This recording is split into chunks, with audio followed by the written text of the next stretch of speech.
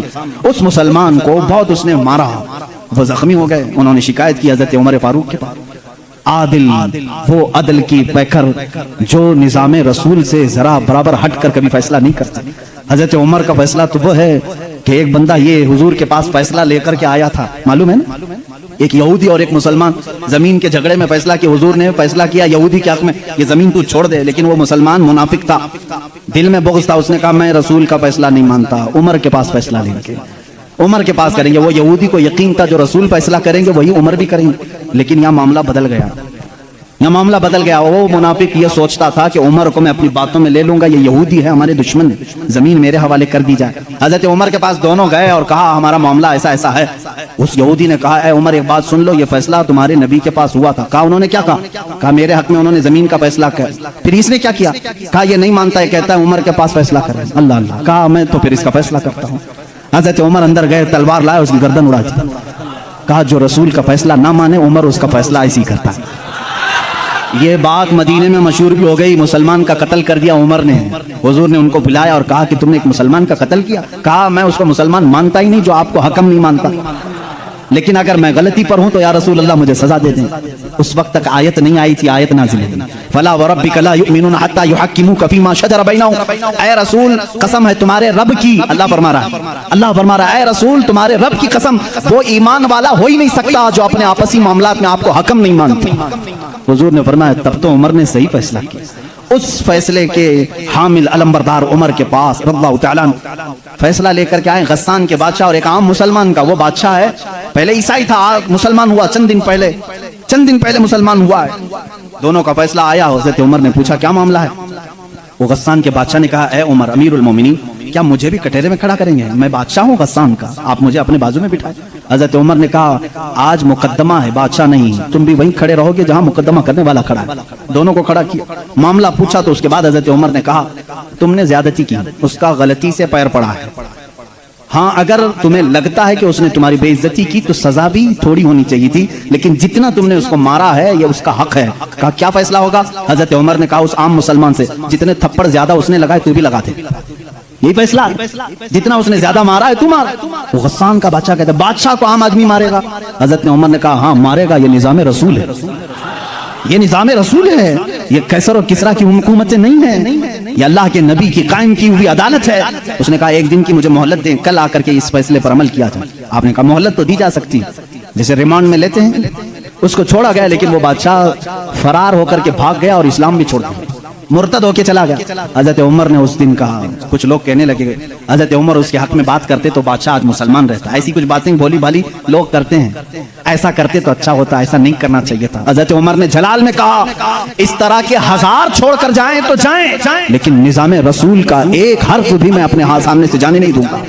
عدل کے تقاضوں کو پورا میں ہمیشہ ہوتا رہنے دوں گا. یہ سیدنا عمر فاروق کی عدالت, یہ آج پیس اینڈ جسٹس کی بات کرتے ہیں, ان لوگوں سے بات کرتے ہیں جن کے پاس عمر جیسی عدالت ہے.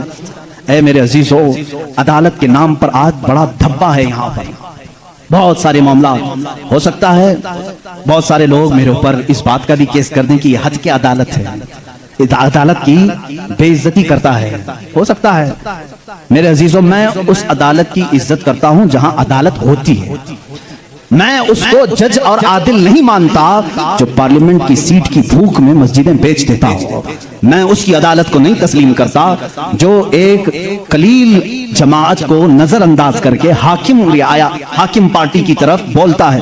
میرے عزیزو, ایسے لوگ دنیا میں بہت سارے آئے جو ضمیر فروش ہوتے ہیں. ہندوستان بھی اسی ڈگر پر چلنے لگ گیا. اب تک دنیا کی سب سے بڑی ڈیموکریسی, سب سے بڑی جمہوریت ہندوستان میں تھی, جہاں پر نظام ایسا تھا. ہمارا عدلیہ کا نظام بہت اچھا تھا, ہماری کورٹ جتنی تھی یہاں پر سب کے ساتھ برابر کا سلوک کیا جاتا تھا, ہندو ہو مسلم ہو. آج بھی بہت سارے جج ہیں جو اوتھ لیتے ہیں کہ میرا دین, میرا مذہب, میرا سب کچھ انصاف ہوگا, سمویدھان ہوگا, میں سامنے کسی کو نہیں دیکھوں گا.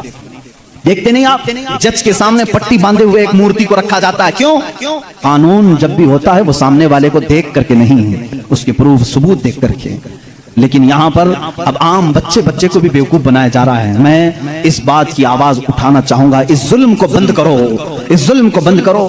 اور یہ ڈکٹیٹرشپ جو لائی جا رہی ہے, اس جمہوریت کو ختم کر کے, قتل کر کے, دیکھنا چند دنوں کے بعد یہ سارے نظام ختم کرنے کی بات کریں گے.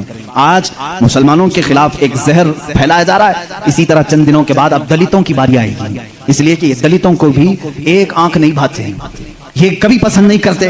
یہ 2000 سال پرانا نظام منوسمرتی کا لانا چاہتے ہیں جہاں صرف چند لوگوں کی حکومت ہوگی. جانتے ہیں, تاریخ اٹھا کر کے پڑھو, اسی سرزمین پر ایسے ظلم کیے گئے ہیں جہاں چند برہمنوں نے کم ذات کے لوگوں کے کان کاٹے ہیں, جہاں لوگوں کے کانوں میں گرم تیل ڈالے ہیں.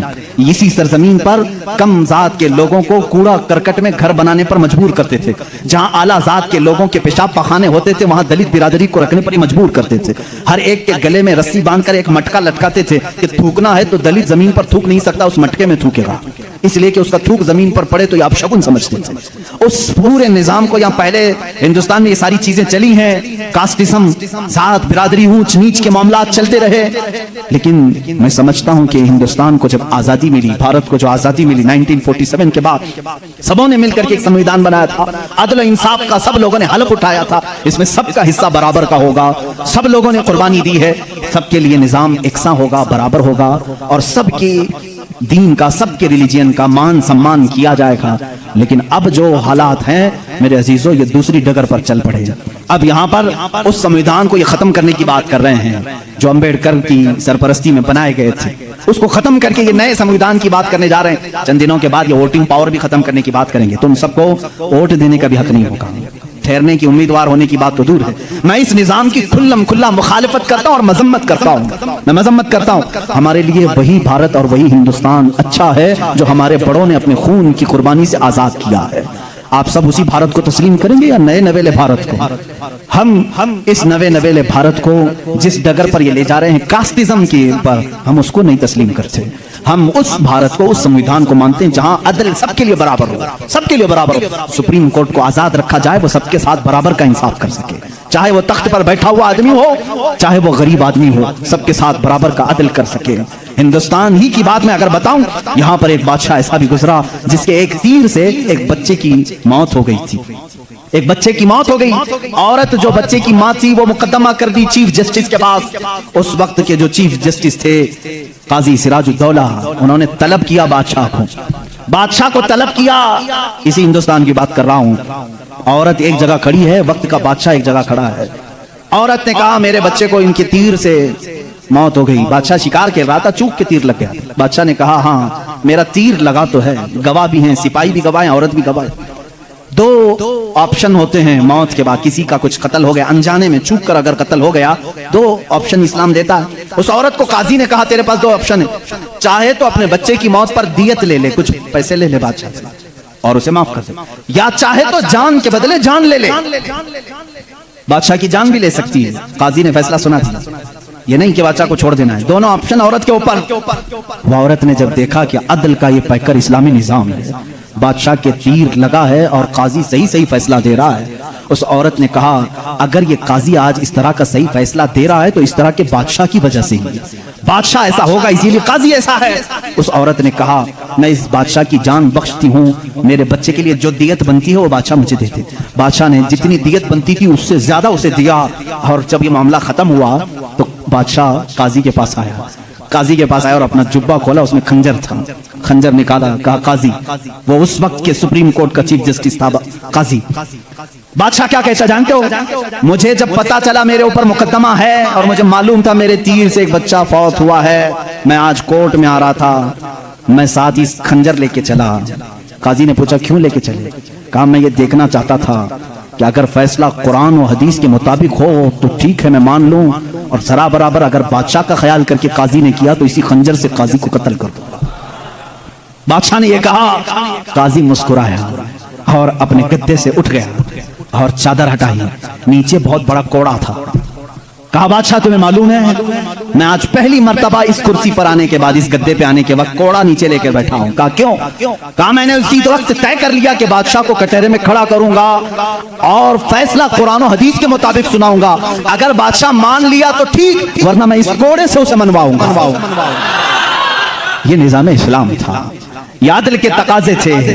وہ عمر ابن خطاب کے دور کے بھی سنہرے واقعات اسلام نے ہمیں ہر جگہ سکھائے ہیں. اے میرے عزیز بھائیوں, اپنے گھر میں بھی عدل کرنا سیکھو. جہاں تمہیں اللہ نے جتنا اختیار دیا عدل کے ساتھ پیش آؤ. اپنے مزدوروں کے ساتھ عدل کرو, اپنی بیویوں کے ساتھ عدل کرو, اپنے بچوں کے ساتھ عدل کرو. یاد رکھو قیامت کے دن تم سے سب چیزوں کا سوال ہوگا. اگر تمہارے 4 بچے ہیں, چاروں میں سے اگر کسی کے ساتھ اونچ نیچ کیا تو سارے تمہارے اعمال اکارت ہو جائیں گے, غارت ہو جائیں گے. ایک بچے کے ساتھ بھی تم ناانصافی نہیں کر سکتے, سارے کے ساتھ برابر کا سلوک کرو. اگر کسی کی 2 بیویاں ہیں تو فرمایا گیا عدل کا تقاضا پورا کرو. ماں باپ اگر دونوں ہیں تو دونوں کے ساتھ عدل کا تقاضا پورا کرو. یہ نہیں کہ ماں کی طرف جھکا ہو گیا باپ کو گالیاں دیتا ہے, یا باپ کی طرف ہو گیا ماں کو کوستا ہے. نہ, سب کے ساتھ عدل اسلام سکھاتا ہے. تم اگر کسی کمپنی کے مالک ہو, فیکٹری کے مالک ہو, مزدوروں کے ساتھ عدل کرو, اس لیے کہ قیامت کے دن اس سے بھی تمہارا سوال ہوگا. عدل اسلام سکھاتا ہے. وہ عمر ابن خطاب رضی اللہ تعالیٰ عنہ کی زندگی پاک سے ہمیں ملے ہیں.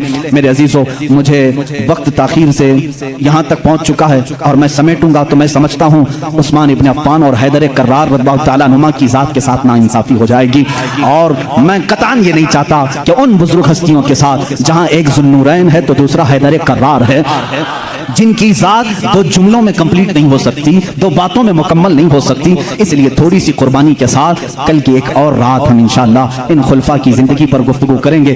اس لیے کہ میرا معمول تو یہ تھا کل کا دن میں نے پورے اہل بیت کے لیے وقت کرنا تھا, لیکن خلفاء راشدین کی بات کے بعد انشاءاللہ العزیز اہل بیت اطہار کی بھی زندگی ہم ذکر کریں گے. ان 2 ہستیوں کی میں نے مختصر جھلکیاں آپ کے سامنے رکھی. خلاصہ کلام, زندگی میں 2 باتیں آج لے کر کے جاؤ. ایک صدیق کی صداقت, دوسرے عمر کی عدالت. اگر یہ زندگی میں آ گئی تو سمجھ لو اقبال نے کیا کہا جانتے ہیں؟ شاعر مشرق کہتے ہیں سبق پڑھ پھر صداقت کا, عدالت کا, سخاوت کا. سبق پڑھ پھر صداقت کا, عدالت کا, سخاوت کا. لیا جائے گا کام تجھ سے دنیا کی امامت کا.